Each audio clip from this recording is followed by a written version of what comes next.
పాకిస్తాన్ వైఖరిని ప్రపంచ దేశాల దృష్టికి తీసుకువెళ్లేందుకు భారత ప్రభుత్వం కీలక చర్యలు చేపట్టింది.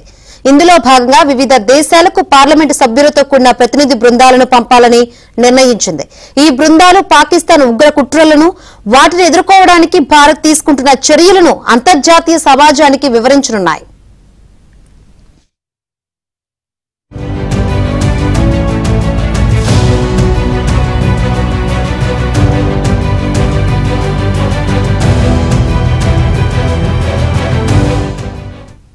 పాకిస్తాన్ ప్రేరేపిత ఉగ్రవాదాన్ని ప్రపంచ దేశాలకు తెలియజేయడం కోసం కేంద్ర ప్రభుత్వం అన్ని పార్టీల ఎంపీలతో 7 బృందాలను ఏర్పాటు చేసింది. రేపటి నుంచి 33 దేశాల్లో ఈ ఎంపీలు పర్యటించనున్నారు. రేపు యుఏఈ పర్యటన ప్రారంభం కానుంది.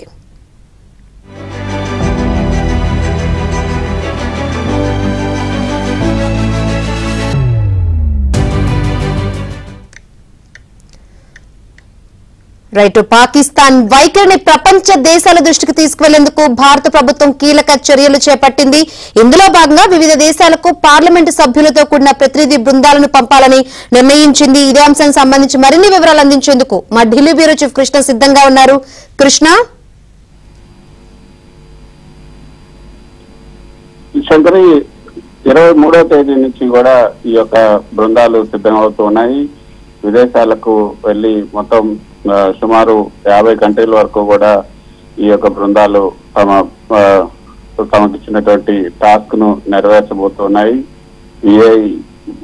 పహల్గామ్ దాడి, అదేవిధంగా పాకిస్తాన్ లో ఉగ్ర శిబిరాలపైన దాడి, తర్వాత చోటు చేసుకున్నటువంటి పరిణామాలు, వీటన్నిటిని కూడా ప్రపంచానికి చెప్పబోతున్నారు. సో శశి థరూర్, అదేవిధంగా మిగతా పార్టీలకు సంబంధించినటువంటి బృందాలన్నీ కూడా ఈ యొక్క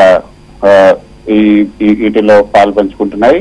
కొలంబియా, బ్రెజిల్, అమెరికా వంటి దేశాలను కూడా సందర్శించబోతున్నారు.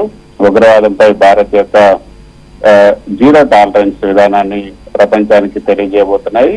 ఈ ప్రతినిధి బృందాలు మొత్తం 32 దేశాలని సందర్శించబోతున్నాయి. ప్రతి బృందంలో కూడా వివిధ రాజకీయ పార్టీలకు చెందినటువంటి పార్టీలకు చెందిన సభ్యులు, అదేవిధంగా మాజీ మంత్రులు, మాజీ రాయబారులు కూడా ఇందులో ఉన్నారు. ఈ ప్రయత్నం ద్వారా భారత్ ఉగ్రవాదంపై తన కఠిన వైఖరిని ప్రపంచానికి తెలియజేయాలని లక్ష్యంగా పెట్టుకుంది. విదేశాంగ శాఖ మంత్రి జయశంకర్ యూరప్ పర్యటనలో పాకిస్తాన్ ప్రేరేపిత ఉగ్రవాదంపై భారత్ యొక్క విధానాన్ని యూరోపియన్ దేశాలకు వివరించారు. ఈ పర్యటనలో వాణిజ్య భాగస్వామ్యాలు, అదేవిధంగా ఇతర అంశాలు కూడా చర్చించారు. బాత్రాయ్ బారి, జేపీ సింగ్, హఫీజ్ సయీద్ ను భారత్ కు అప్పగించాల్సిందిగా పాకిస్తాన్ ను కోరారు. అమెరికా ఒసామా బిన్ లాడెన్ ను ఎలా ఎదుర్కొన్నది, పాకిస్తాన్ కూడా అదేవిధంగా చర్యలు తీసుకోవాలని కూడా ఆయన సూచించారు. ఈ పరిణామాలన్నీ కూడా భారతదేశం ఉగ్రవాదంపై తన కఠిన వైఖరిని ప్రపంచానికి తెలియజేయడంలో భాగంగా ఈ ప్రయత్నాలు కొనసాగుతున్నాయని చెప్పొచ్చు. అయితే ఇప్పటి వరకు నిన్న కేంద్ర విదేశాంగ శాఖ కార్యదర్శి ఈ యొక్క బృందాలన్నిటికీ కూడా బ్రీఫింగ్ ఇచ్చారు. ఈ రోజు కేంద్ర విదేశాంగ శాఖ మంత్రి జయశంకర్ కూడా వీళ్ళందరికీ బ్రీఫింగ్ ఇవ్వబోతున్నారు.